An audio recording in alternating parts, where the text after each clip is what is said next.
So I already did this beforehand, but I'll rip out that piece so we can save that fitting.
These are always painful off.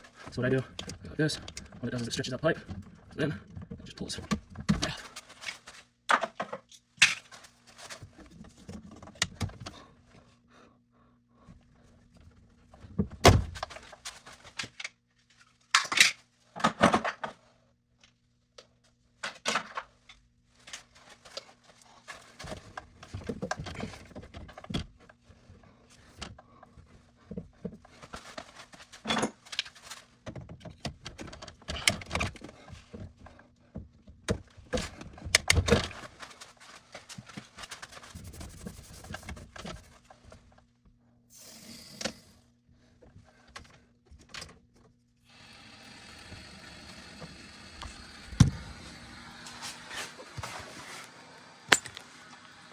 And basically the whole reason we did that with a straight piece of pipe and didn't put a PRV back in is because this home had two PRVs, one coming in at the main and then one coming in at here. So we replaced the one at the main with a new Caleffi PRV, and then we put a straight pipe in here. There's no need for homes to have two PRVs.